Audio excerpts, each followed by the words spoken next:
네, 안녕하세요. 이제 두 번째 시간이네요. 첫 번째 시작했던 거, 지난 시간 했던 거 가물가물하죠. 뭘 배웠는지도 기억 안 나고. 괜찮습니다. 이제 수업 시간을 통해서요. 지난 시간에 했던 내용을 잠깐 이제 복습을 할 테니까요. 그리고 이제 오늘 진도 나갈 테니까 지난 시간에 했던 거, 잊어먹었던 내용들 다시 한번 잠깐 기억만 하시면 됩니다. 자, 나눠드린 OX 문제 이렇게 있을 거예요. 그래서 앞으로 수업을 할 때는요. 지난 시간에 했던 내용을 지금은 이제 1, 2월 달에는 이제 OX 문제로 하고요. 그다음에 3, 4월 달에는 뭐 가로넣기라든지 아니면 또 객관식 문제, 5, 6월 달은 객관식 문제 이렇게 조금씩 바뀌어가면서 계속 복습을 할 겁니다. 여기 OX 문제는 이제 가장 중요한 내용들 지난 시간에 했던 거 이걸로 할 거예요.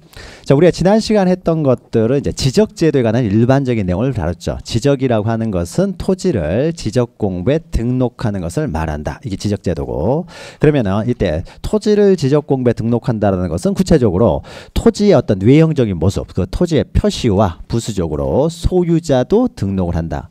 그럼 이때 토지의 표시에는 토지의 외형적인 모습, 그 토지의 표시에는 토지의 소재, 지번, 지목, 면적, 경계, 좌표 이 6가지가 해당이 된다. 그리고 그 각각의 이제 구체적으로 지적공부에 등록하는 방법과 관련돼서 지번을 등록하는 방법을 보았죠.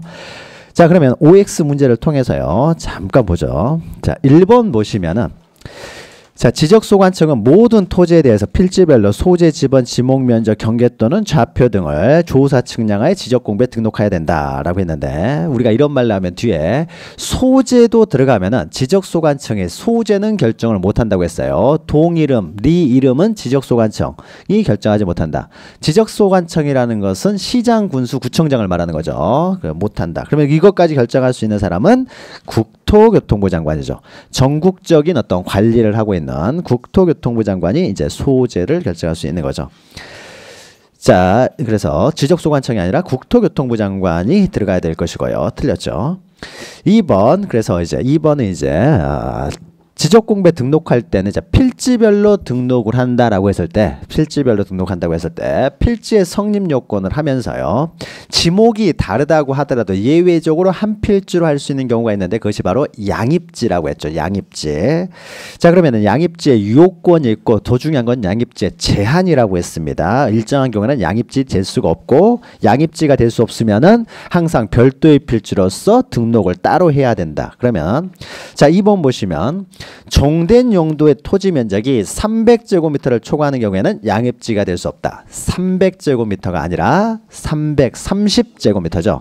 그러니까 100평이 330제곱미터라고 했죠. 100평. 그러니까 100평. 그러니까 왜 300으로 안 하고 330이냐? 우리는 평이 편하기 때문에 이제 100평에 맞춰가지고 330을 넘으면 안 되는 거죠.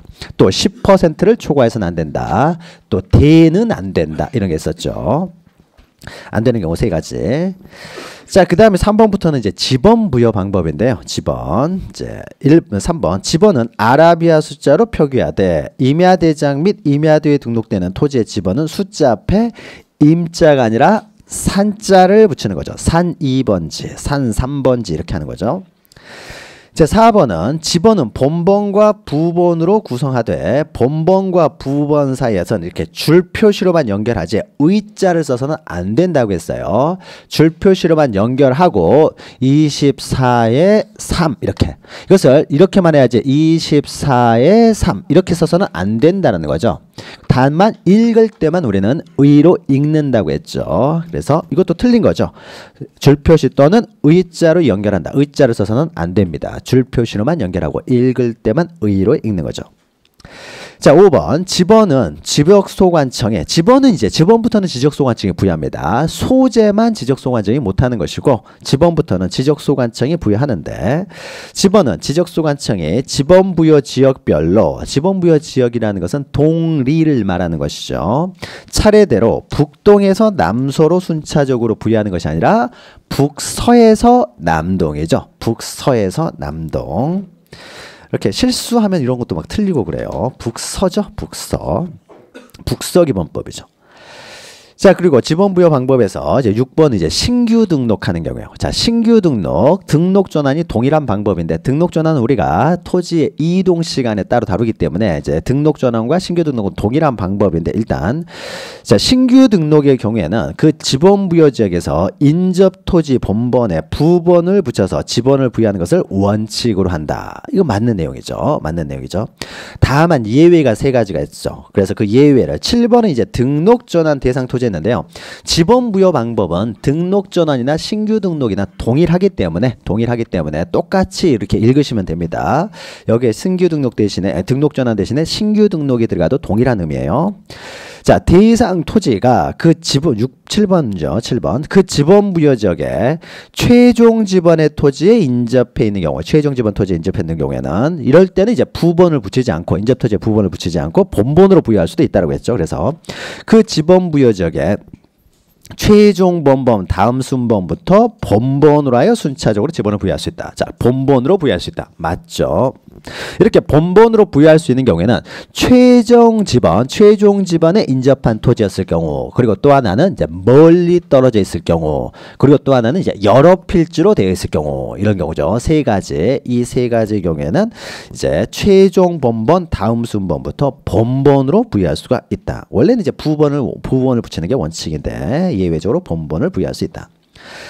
자, 8번은 이제 분할의 경우에 지번 부여 방법이죠. 자, 분할의 경우에는 분할 후의 필지 중 한 필지의 지번은 분할 전에 지번을 그대로 하나를 부여하는 거죠. 한 필지에 분할됐을 때 한 필지는 분할 전에 지번을 부여하고 나머지 필지의 지번은 최종 본번 다음 순번에 본번을 순차적으로 부여한다. 본번을 붙이는 게 아니죠.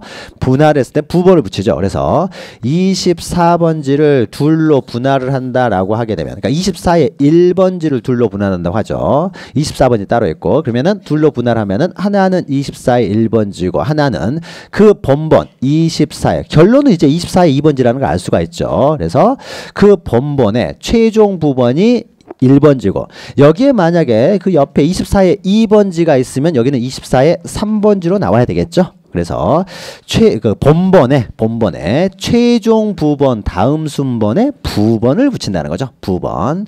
그러니까 여기에 옆에 토지에 24의 2번지가 있을 경우에 여기는 원래 24의 1번지를 둘로 분할을 하게 되면 여기는 최종 부번 다음 순번에 부번을 붙인다는 거죠. 그래서 나머지 필지의 지번은 그 본번, 일단 본번이 있겠죠. 그 본번에 최종 부번 다음 순번에 부번을 순차적으로 붙이는 거죠. 그러니까 분할에 있어서는 일단 부번을 붙인다는 거죠. 부번을. 본번이란 말 나오면 무조건 틀린 거죠. 부번을 붙인다. 순차적으로 부여해야 된다는 거죠. 다만 이 경우에도 예외적으로 만약 여기에 건축물이 있다라고 했을 때는 신청과 상관없이 여기가 24의 1번지가 되고 여기가 24의 3번지가 되게 되겠죠. 이렇게. 그래서 건축물이 있을 경우에는 건축물이 있는 토지에 분할 전의 지번을 우선하여 부여해야 된다라는 거죠. 자, 9번은 이제 합병입니다. 자, 합병의 경우로서 토지 소유자가 합병 전의 필지에 주거 사무실 등의 건축물이 있어서 그 건축물이 위치한 지번을 합병 후의 지번으로 신청할 때에는 그 지번을 합병 후의 지번으로 부여해야 된다. 자, 건축물이 있었을 경우에는요. 합병에 있어서는 우리 앞에서 했죠. 합병에 있어서는 항상 여기가 24번지, 25번지면은 합병에 있어서는 항상 선순위 본번을 부여하는 게 원칙이다라는 거죠. 24번, 25번 선택적으로 하는 것이 아니라 원칙적으로 항상 어떻게 돼요? 24번이 원칙이 된다라는 거죠. 다만 여기에 건축물이 있었을 경우에 이런 경우에는 무조건 25번이 되는 것이 아니라 토지 소유자가 신청을 하게 되면 그때는 이제 24번지가 아니라 25번지를 부여한다. 그래서 합병의 경우에는 신청이라는 말이 반드시 들어가야 된다라고 했어요. 분할에 있어서는 요걸 먼저 할 것인가, 우선전의 지번을 이걸 부여할 것인가, 이걸 부여할 것인가 선택적이기 때문에 건축물이 있는 쪽에 우선하여 지번을 부여해야 된다. 신청이 있건 없건 간에. 그러나 합병에 있어서는 원칙이 24번이기 때문에 24나 25번을 선택적으로 할 수 있는 것이 아니라 원칙 24번이기 때문에 신청이 없으면 그대로 24번으로 가고 신청을 해야만 이제 25번지로 간다는 거죠. 그래서 여기서 신청할 때에는 신청이라는 말이 들어갔을 때는 합병 후의 지번으로 이제 부여하게 되는 거죠. 건축물이 있는 지번을. 그리고 마지막 이제 10번은요. 이제 지번 변경과 관련돼서요. 지적소관청은 지적공부에 등록된 지번의 변경이 필요하다고 인정될 때. 그러니까 지번이 너무 복잡하게 돼 있어 가지고 지번을 다시 만들어야 되겠다는 거죠. 순차적으로 다시. 그러니까 도시개발 사업을 하지 않았다고 하더라도 지번은 바꿀 수가 있습니다. 지번이 너무 복잡하면은. 그러면 이때 지번은 지적소관청이 부여하기 때문에 이제 지번은 일단 지적소관청이 부여할 수 있지만은 이 지번 변경을 하게 되면은 그 지역에 있어서 지번이 다 바뀌어버리게 되겠죠. 여러 필지들이 다 바뀌기 때문에 이런 경우에는 이제 누구의 승인이 필요하다. 마음대로 할 수는 없고요. 그래서 지번을 변경할 필요가 있다면 국토교통부 장관의 승인이 아니라 바로 위 상관인 시도지사 또는 대도시시장의 승인을 받아서 지번 부여 지역의 전부 또는 일부에 대하여 지번을 새로 부여할 수 있다. 새로 부여한다는 것이 지번을 변경하는 것이죠. 새로 부여하게 되면 지번이 변경될 테니까. 그래서 시도지사의 승인이 필요한 경우가요. 한 5개가 있습니다. 그래서 5개는 우리가 지금 그 중에 하나가 지번 변경인데 이 5개를요. 이제 시간이 지나면 다 외우시게 될 텐데 이 5개는 반드시 외우셔야 돼요. 그래서 이거 암기 내용은 우리가 3월, 5월 해도 충분하기 때문에 그리고 5개밖에 없기 때문에요. 그 나중에 공부를 하는 과정에서 외우면 됩니다.